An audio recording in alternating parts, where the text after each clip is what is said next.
एक जंगल में एक बहुत पुराना बरगद का पेड़ था। उस पेड़ पर घोंसला बनाकर एक कौआ कौवी का जोड़ा रहता था। उसी पेड़ के खोखले तने में कहीं से आकर एक दुष्ट सर्प रहने लगा। हर वर्ष मौसम आने पर कौवी घोंसले में अंडे देती और दुष्ट सर्प मौका पाकर उनके घोंसले में जाकर अंडे खा जाता।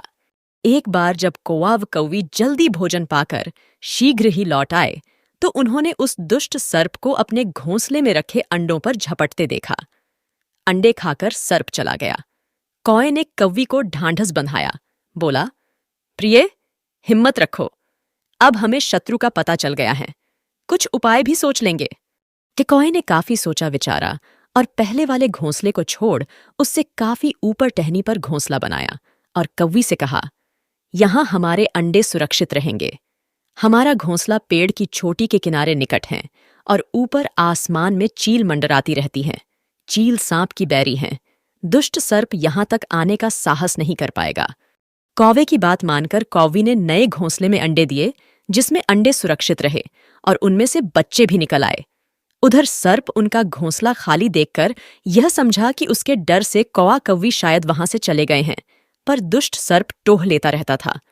उसने देखा कि कौआ कौवी उसी पेड़ से उड़ते हैं और लौटते भी वहीं हैं। उसे यह समझते देर नहीं लगी कि उन्होंने नया घोंसला उसी पेड़ पर ऊपर बना रखा है। एक दिन सर्प खोह से निकला और उसने कौओं का नया घोंसला खोज लिया। घोंसले में कौआ दंपति के 3 नवजात शिशु थे।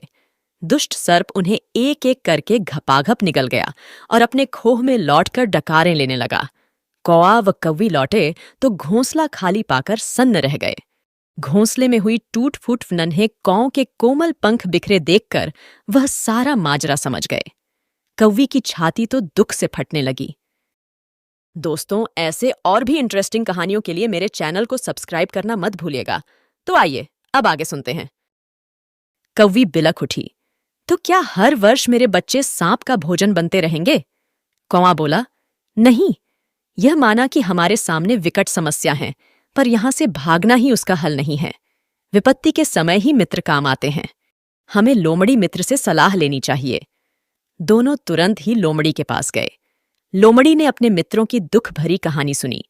उसने कौआ तथा कौवी के आंसू पोंछे। लोमड़ी ने काफी सोचने के बाद कहा, मित्रों, तुम्हें वह पेड़ छोड़कर जाने की जरूरत नहीं है। मेरे दिमाग में एक तरकीब है जिससे उस दुष्ट सर्प से छुटकारा पाया जा सकता है। लोमड़ी ने अपने चतुर दिमाग में आई तरकीब बताई। लोमड़ी की तरकीब सुनकर कौआ कौवी खुशी से उछल पड़े। उन्होंने लोमड़ी को धन्यवाद दिया और अपने घर लौट आए। अगले ही दिन योजना अमल में लानी थी। उसी वन में बहुत बड़ा सरोवर था। उसमें कमल और नरगिस के फूल खिले रहते थे। हर मंगलवार को उस प्रदेश की राजकुमारी अपनी सहेलियों के साथ वहां जल क्रीड़ा करने आती थी। उनके साथ अंगरक्षक तथा सैनिक भी आते थे। इस बार राजकुमारी आई और सरोवर में स्नान करने जल में उतरी तो योजना के अनुसार कौआ उड़ता हुआ वहां आया।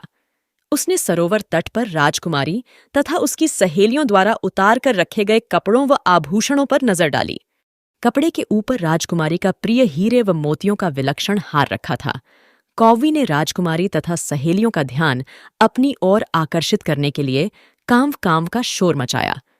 जब सबकी नजर उसकी ओर घूमी तो कौआ राजकुमारी का हार चोंच में दबाकर ऊपर उड़ गया।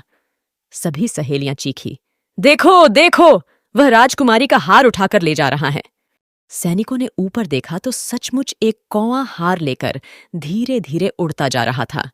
सैनिक उसी दिशा में दौड़ने लगे। कौआ सैनिकों को अपने पीछे लगाकर धीरे धीरे उड़ता हुआ उसी पेड़ की ओर ले आया।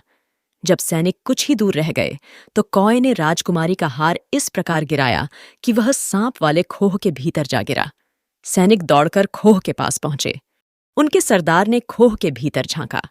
उसने वहां हार और उसके पास में ही एक काले सर्प को कुडनली मारे देखा तो वह चिल्लाया, पीछे हटो, अंदर एक नाग है। सरदार ने खोह के भीतर भाला मारा। सर्प घायल हुआ और फुफकारता हुआ बाहर निकला। जैसे ही वह बाहर आया, सैनिकों ने भालों से उसके टुकड़े टुकड़े कर डाले। दोस्तों, पंचतंत्र की इस कहानी से सीख ये है कि सूझबूझ का उपयोग कर हम बड़ी से बड़ी ताकत और दुश्मन को हरा सकते हैं।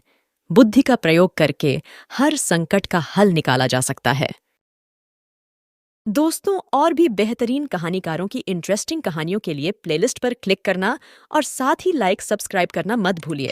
सुनने के लिए धन्यवाद।